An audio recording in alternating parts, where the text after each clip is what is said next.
지금 우리 민복란 윤기훈 집사님 네 분과 그 따님이 오셨는데요. 한 2주 전에 추석 직전 아버님 윤수선 아버님 별세하셔서 장례식을 거치셨습니다. 그 장례식장, 그 안동, 경상도 안동까지 우리 내외와 부목사님과 우리 권사님 한 분 모시고 문상을 다녀왔는데요. 그 문상 소감은 한마디로 오히려 내가 위로를 받고 왔다. 여러분, 이 목사로서 가장 중요한 일 하나를 꼽으라면 인간의 죽음과 연결되어 있어요. 이 죽음 앞에서 이 죽음을 어떤 자세로 성도들이 맞이하게 하느냐, 사실은 이것을 평생 가르치는, 이것을 평생 목 터지게 외치는 사람이 목사라는 사람입니다. 너나 나나 할 것 없이 다 죽음이라는 것을 맞이하거든요. 근데 그 안동 빈소에 가서 우리 집사님 네 분을 비롯해서 거기 전 가족이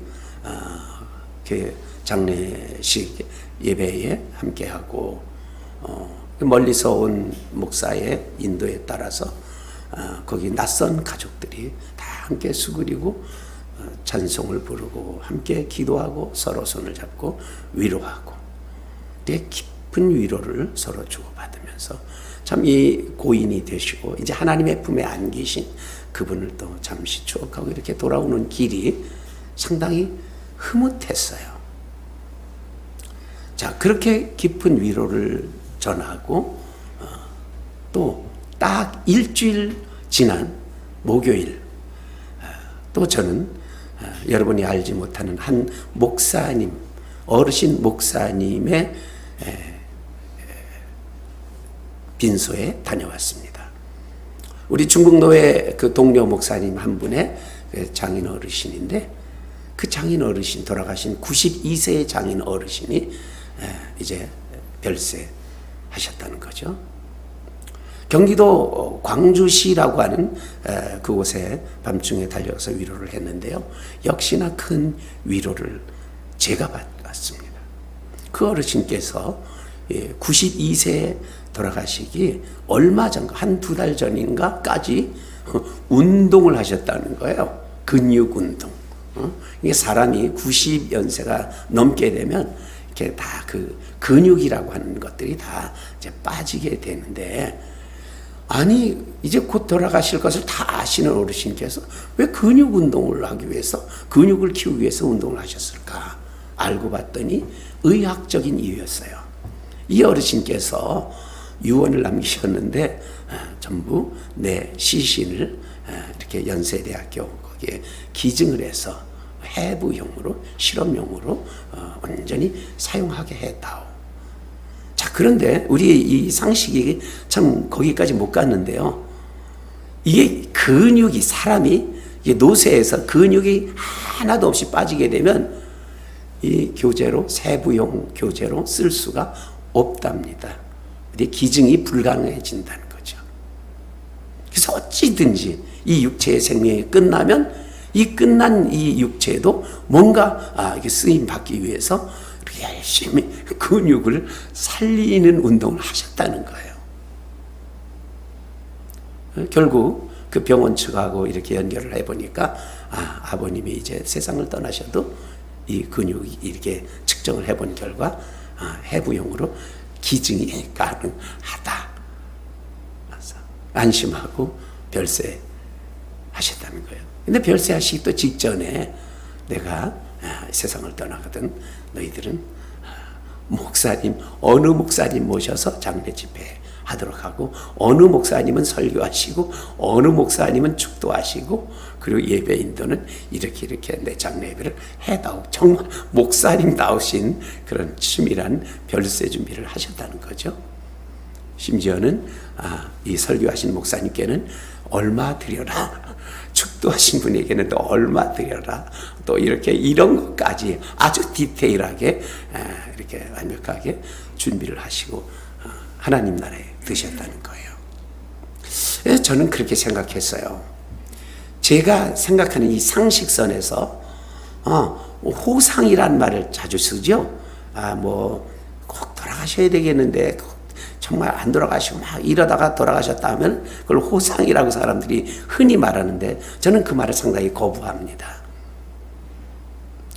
그 어르신이 어떻게 힘드셨던 어떤 모습이었든지 간에 후손들에게 어떤 부담이 되었든지 간에 어쨌든 인간의 죽음에 호상, 이 좋아할 호자는 쓰지 말아야 한다는 것이 제 소견이었습니다.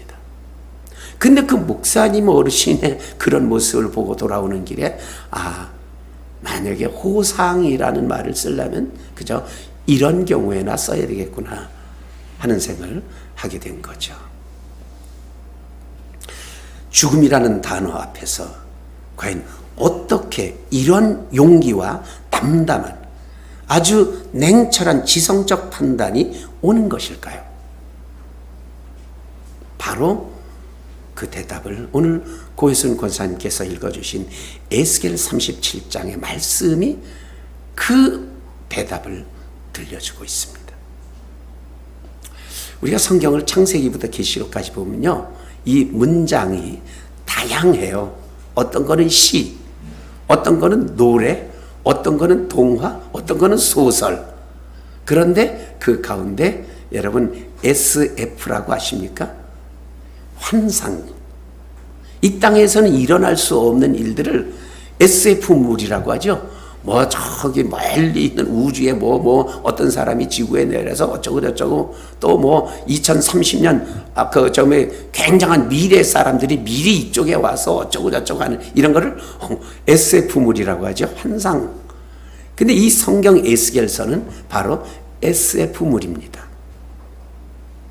인간이 예측 불가능한 어떤 환상의 세계를 하나님께서 보여주심으로 말미암아 그 진리를 오늘 깨닫게 하는 바로 그 문학 장르가 에스겔 문학이에요. 에스겔 선지자예요. 에스겔서입니다. 자, 에스겔이라고 하는 이 선지자, 그 당시의 선지자는 이스라엘이 완벽하게 망해서 이제 포로로 바벨론에 끌려가 있는 상태에서 그 안에서 활동했던 선지자입니다. 하나님은 바로 그 상태에서 에스겔을 콜이 부르셨어요. 그래서 전하신 내용 딱 하나예요. 너희들이 지금 망했다고 하는데 이 망한 거 여기서 끝나지 않아.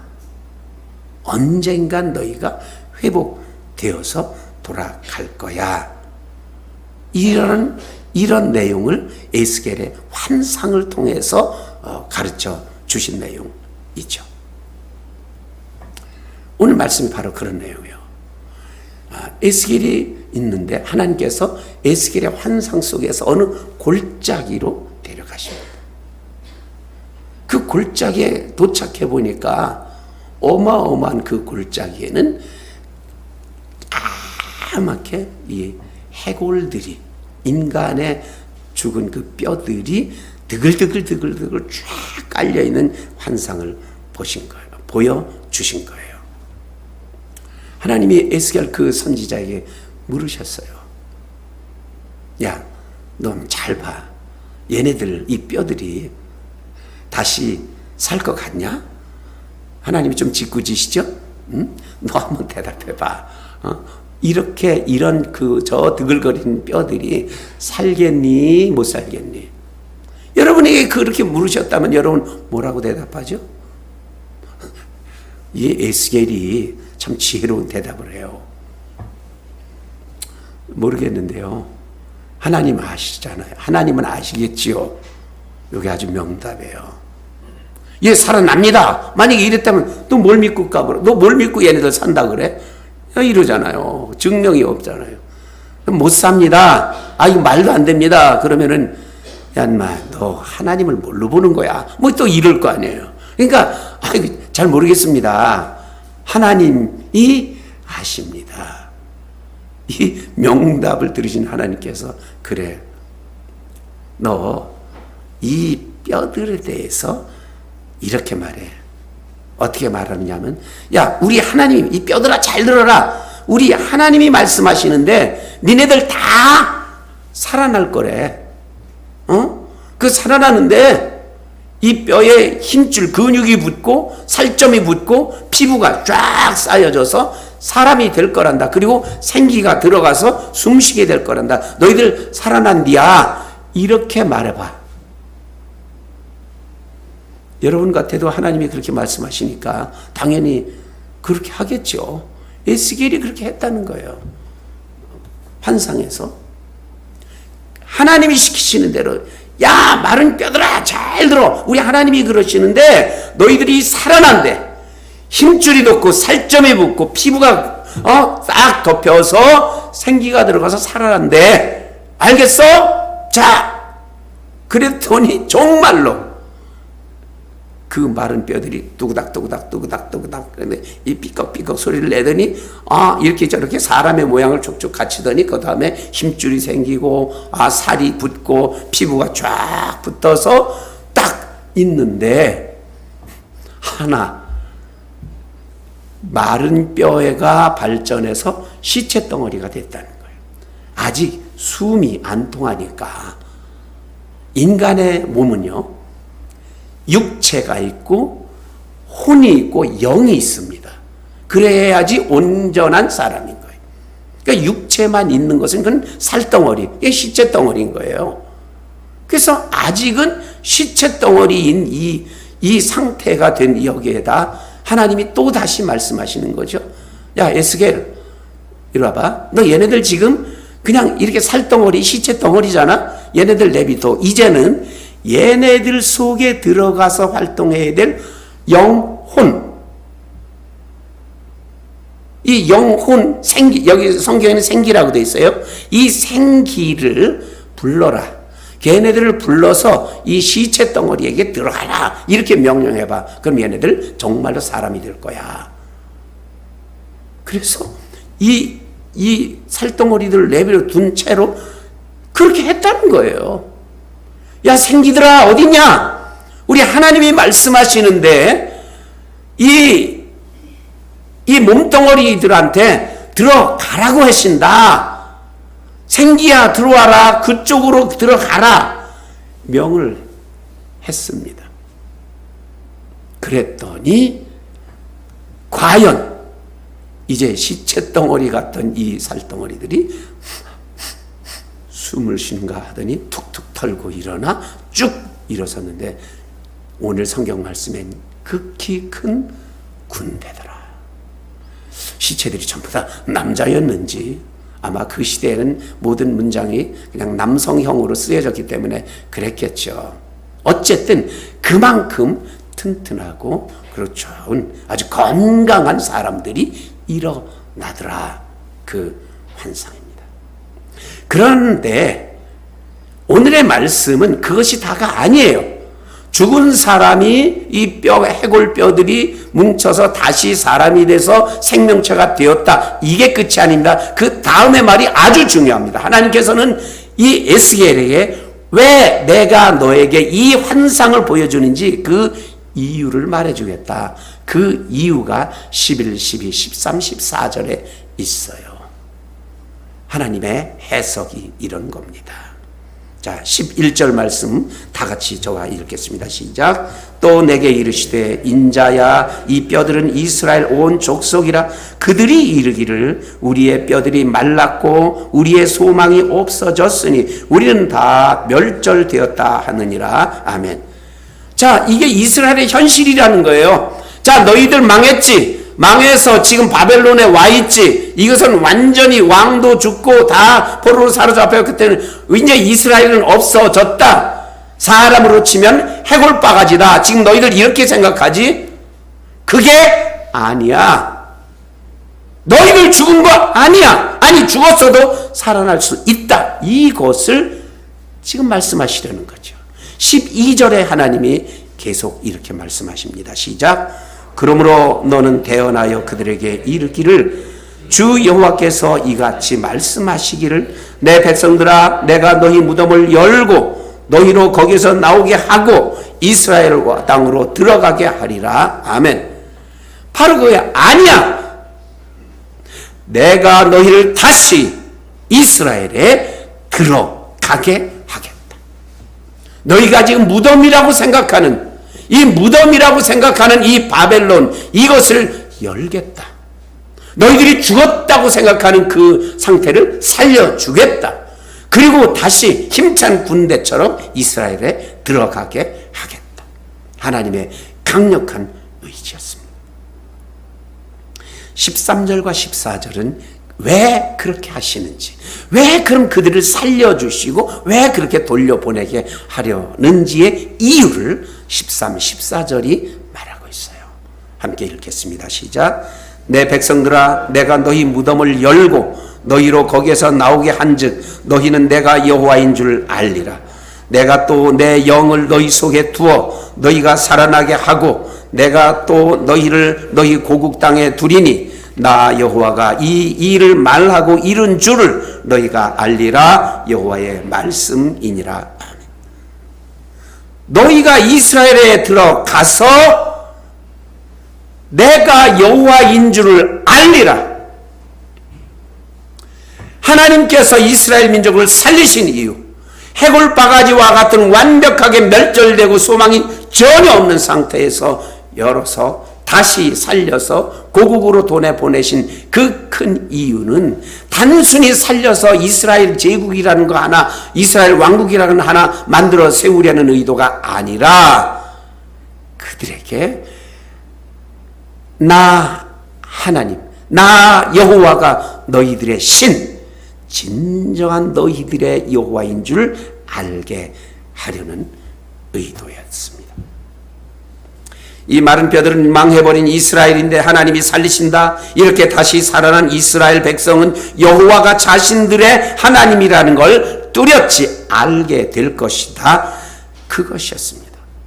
그러니까 이걸 역으로 말하면요, 이스라엘이 해골바가지 같은 상황이 된 것, 죽음처럼 된 것, 망한 이유는 그들이 여호와 하나님을 자기들의 하나님인 것으로 잊어버렸기 때문에 다시 기억나게 하겠다. 다시 살려서 너희들은 내가 여호와 하나님인 줄을 알게 하려는 뚜렷한 의도였습니다.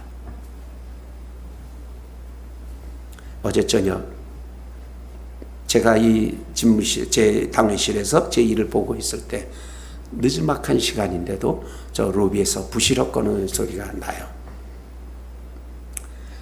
김홍년 선교부장님이 나비 모임 그 서기 되시는 박윤경 집사님 그리고 김성미 부목사님과 함께 뭔가 일을 하시는 부시럭대는 소리였어요.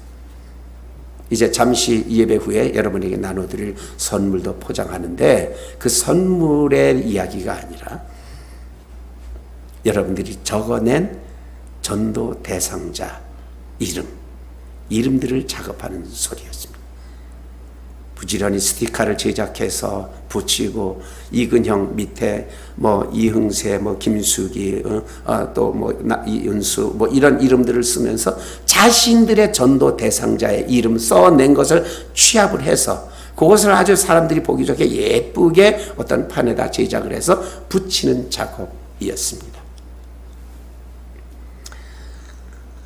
자, 근데 거기에는 제가 써낸 이름도 있거든요. 여러분도 이름을 써내셨을 텐데 한번 묻고 싶어요.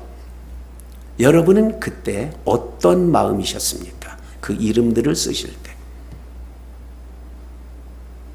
쓰신 분이 여기 있죠? 어떤 마음이셨습니까? 어떤 마음이셨습니까? 라는 이 질문이 뭔 질문인 줄 아세요? 에스게라, 너 이 마른 뼈들이 살아나겠느냐? 물으시는 그 질문과 똑같습니다. 에스겔의 대답은 모르겠습니다. 하나님이 아시겠죠. 옳습니다. 저도 세 사람의 이름을 쓰면 마음이 그랬습니다. 이 세 사람 과연 올까? 그날 올까? 와야 될 텐데. 그러나 몰라. 하나님이 아실 거야.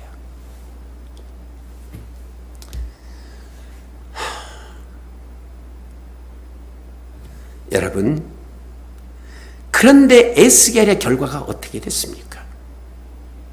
모르겠습니다. 하나님 아시지요. 얘네들이 살아날지 어떨지는 하나님이 아십니다 했는데 그 결과는 그들이 살아났다는 거 아닙니까? 군대처럼 되어졌다는 말 아닙니까? 우리에게 이 믿음이 필요한 거예요. 비록 모르겠습니다. 주님만 아시죠 했지만 그 결과 그들은 살아났고 군대 같은 싱싱한 육체가 되었습니다. 마른 뼈였던 해골 출신의 군인들이 다시 부활해 살면서 여호와가 하나님인 것을 알게 되었다는, 바로 그렇게 되었듯이 지금 저 루비에 여러분이 써내신 전도 대상자로 쓰인 그 이름들은 결국은 살아나서 영혼이 부활해서 하나님의 군대가 되어서 여호와가 자기 하나님인 것을 믿으며 영생을 얻게 될 줄로 믿습니다. 여러분 그 사실을 믿어버리시기를 바랍니다. 우리는 이 역사를 믿어야 됩니다. 왜요? 이것은 내가 하는 일이 아니잖아요. 나는 그냥 이름을 써냈을 뿐이에요. 나는 저 해골을 그냥 보고 있을 뿐이에요. 일으키시는 분은 하나님이시기 때문입니다. 하나님이 된다고 하면 되는 거 아닙니까?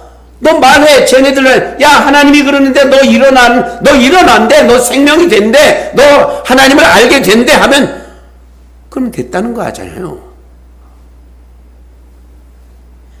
우리는 속칭 이 세상 사람들이 우리를 가리켜서 예수 믿는 사람 이렇게 말해요. 맞죠? 우리는 예수를 믿습니다. 그런 사람이에요. 그러면 예수님이 하신 어떤 일을 믿습니까? 아주 뚜렷한 거예요. 십자가에서 죽으시고 부활하신 사실. 그거를 믿는 예수 믿는 사람이라면, 그럼 예수가 그렇게 돼서 그렇게 부활한 것을 믿는다면 내가 죽습니다. 그리고 내가 그렇게 살아납니다. 화장을 했던, 매장을 했던, 해골이 됐던, 가루가 됐던, 공기가 되어서 날아갔던, 어떻게 됐던 나도 똑같은 그 과정을 거치는데 나도 그렇게 된다. 나만이 아니라 지금 오늘 여러분이 전도의 대상자로 이름을 써서 거기에 써붙인 그 사람도 더 이상 해골바가지가 아닌 살아난 영체로서 그렇게 되어진다는 그 사실을 믿는 것이 예수 믿는 사람, 우리는 거기까지 믿습니다. 하나님이 하시는 일을 다 믿는 게 완전한 신앙인입니다. 이 말씀을 준비하면서요, 저는 다시 한번 제가 신학대학교 다닐 때 교실에서 말씀하시던 그 교수님의 한 말씀이 떠올랐어요. 여러분이 목사가 되어서 목회를 하시게 되면 딱 세 가지를 기본적으로 준비하셔야 됩니다. 첫째, 누가 어디에 가서든지 설교해 주세요, 기도해 주세요 하면 꼭 설교하거나 기도할 준비가 늘 되어 있어야 됩니다. 맞죠? 목사는 그래야 돼요. 둘째, 이사, 이걸 보따리 싼다 그래요. 늘 보따리 쌀 준비. 이 교인들은 아주 고약한 사람들도 많기 때문에 어느 순간에 딱 목사님 그만두세요, 어서 가서 보따리 싸고 이사 가세요 하면은 알겠습니다 하고 보따리 쌀 준비해야 된다. 셋째, 당신들은 다 인간이기 때문에 언제 죽을지 모릅니다. 언제 어느 순간이든지 하나님이 부르시면 갈 죽을 준비. 이 세 가지 꼭 하시오.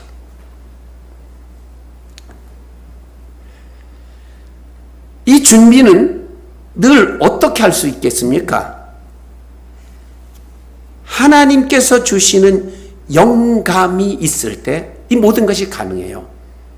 자, 제가 목사입니다. 누군가가 목사님 저 기도해 주세요. 제가 버벅거리지 않잖아요. 기도하잖아요.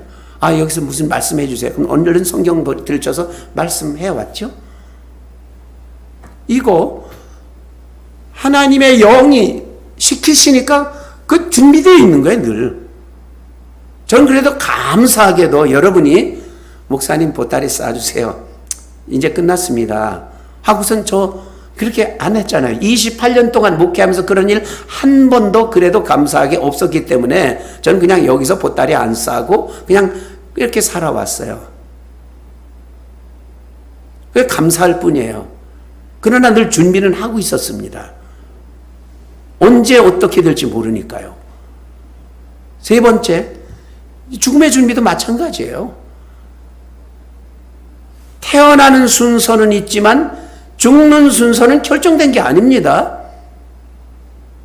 그러니까 늘 이런 것에 대한 준비를 하면서 제가 살아왔는데, 여러분은 이 설교 말씀 들으면서 그러니 목사님이지 하실지 모르지만 아니거든요.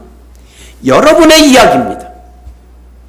여러분에게 있어서 언제나 제가 말하는 기도와 설교할 준비가 되어 있어야 한다 할 때 그것을 여러분에게 적용시키면 뭔지 아십니까? 먹고 사는 문제예요. 회사에 출근하고 돈을 벌며 일을 하며 언제 어느 순간에 자기 관리를 잘 해서 돈 벌 그런 그 도구를, 인생의 도구를 늘 가지고 있어야 됩니다. 여러분 해 오셨어요. 그거 누가 주셨어요? 하나님이 하신 거예요. 그래서 제가 늘 이 헌금에 대한 봉헌 기도를 할 때마다 하나님이 주신 힘으로 살아왔다고 제가 고백하잖아요. 여러분을 대신해서. 그 준비되어 있기 때문에 돈 벌면서 오늘까지 살아오신 거예요. 그 다음 보따리 쌀 준비. 저에게 있어서 이사갈 준비는 여러분에게는 뭔지 아세요? 미안하지만 망할 준비예요. 제가 목회자로서 여러분 나가주세요 하면 거기서 실패한 거거든요. 저 거기서 잘린 거거든요. 여러분은 안 잘립니까? 여러분 사업은 늘 승승장구입니까?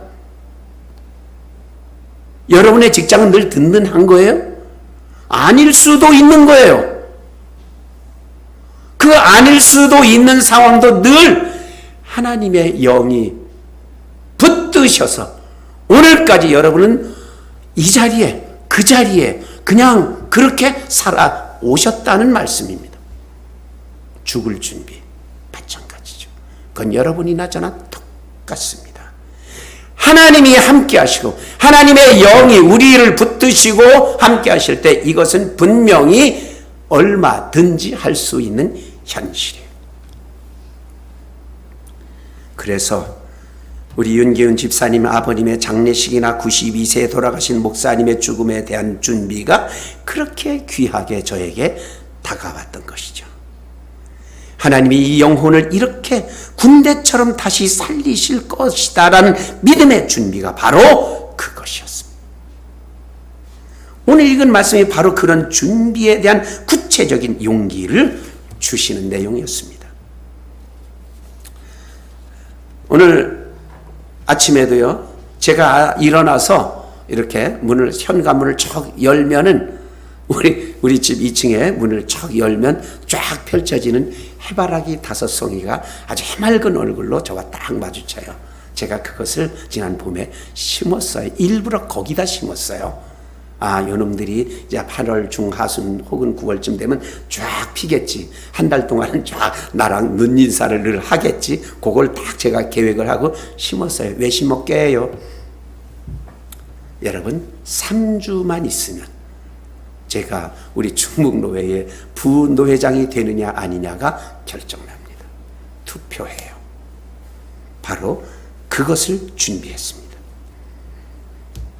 누군가는 묻습니다. 아니 목사님 그거 꼭 왜 해야 돼요? 그거 왜 하죠? 명예 아니에요? 맞아요. 명예입니다. 그런데 이근영 개인의 명예가 아니라 이근영 목사가 담임하는 포도원 교회의 명예 때문입니다. 제가 만약에 그 3주 후에 당선이 되고 제 이름이 불려지는 순간 포도원 교회 담임 목사 이근형이 당선됐습니다. 이렇게 발표가 되는 거예요. 그리고 우리 교회 역사 연대표에는 이제 우리 교회 역사, 우리 포도원 교회 역사 연표에는 이 교회를 개척한 담임 목사가 2022년 10월 10일 충북노회 제147회기에서 부노회장에 당선되고 2023년 10월 149회기에서 노회장으로 자동 승계되었다고 공식적으로 기록됩니다. 역사의 기록에 남습니다. 이것이 제가 뽑아달라고 신청한 중요한 작은 이유 중에 하나입니다. 제가 평생 목회해온 포도원 교회 성도들의 명예와 자부심이 거기에 있기 때문이었습니다. 또 우리 교회 성도들에게 우리 교회 담임 목사님이 교회를 개척해서 꾸준히 목회를 하시다가 우리 충북노회 대표자까지 되셨다는 그 기쁨과 자부심을 저는 여러분에게 반드시 심어주고 싶었습니다. 그러나 이 영광보다는 우리 노회에 속한 173개의 교회가 278명의 목사님들이 그리고 141명의 대표 장로님들의 면면을 행정 관리하는 그 시스템의 수장이 되어서 아주 지혜롭게 2년 동안 일을 했다는 그 평가를 남겨야 합니다. 그래서 저는 이것을 할까요 말까요? 가장 먼저 우리 다 장로님 당회에 물어보았고 장로님들은 허락을 해주셨고 그것을 다시 여러분 재직교회에 물어보았고 여러분은 허락을 해주셨습니다. 그래서 나갑니다. 그런데 이게 다가 아니라 여기에는 경쟁자가 있는 거예요. 경쟁자 한 분이 계시기 때문에 제가 실패할 확률 50%, 성공할 확률이 확률적으로 지금 50대 50입니다. 해바라기를 심은 이유가 그것이에요. 해바라기를 저기에 심어서 그 꽃이 이 노회 투표하기 한 달 전에 활짝 필 것이다.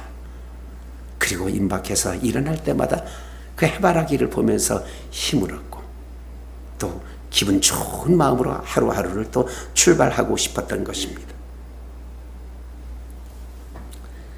지금 해바라기는 모두 제 뜻대로 활짝 피어 있습니다. 아주 기분이 좋습니다. 근데 여러분, 이 해바라기가 뭐가 그렇게 중요합니까?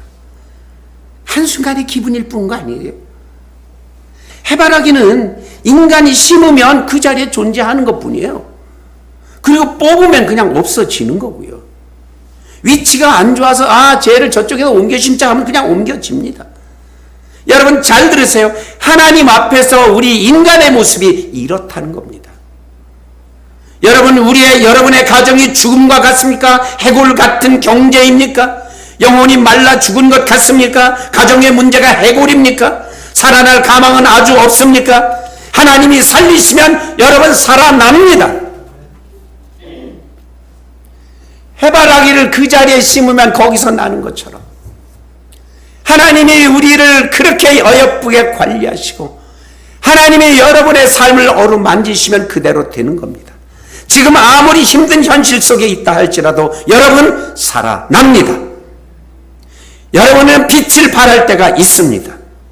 해맑은 해바라기처럼 아름답게 피어날 것입니다. 하나님이 그렇게 하시면 그렇게 되는 거예요. 그것을 알고 사느냐 아니냐가 중요할 뿐입니다. 하나님 말씀하시잖아요. 그들이 내가 여호와인 줄 알게 되리라. 오늘 말씀의 결론입니다. 오늘 말씀에서 하나님은 예스겔 선지자에게 말씀하셨습니다. 그들은 내가 여호와인 줄 알리라. 이 한마디를 가르치기 위해 에스겔을 환상으로 부르시고 해골이 살아나서 큰 군대가 되는 것을 보여주셨습니다. 우리의 현실이 해골 같더라도 살아날 줄 믿습니다. 하나님이 하십니다. 여러분 어떤 마음으로 지금 교회에 오셨든지 이 사실을 믿고 큰 용기를 가지고 또 이 전을 나설 수 있기를 바랍니다. 기도하겠습니다. 오 하나님, 에스겔의 환상을 믿습니다. 해골이 되었던 화장터에 재가 되어 공기가 되었든 먼지가 되었든 하나님이 우리를 다시 부르시면 일어나 군대와 같은 힘 있는 생명체요 영원히 하나님을 알게 되는 그것처럼 우리의 현실이 오늘 해골과 같더라도 하나님이 일으켜 세우시고 또다시 어여쁘게 만드시고 또다시 새롭게 하실 줄로 믿사오니 그 믿음 가지고 살아가게 하여 주시옵소서.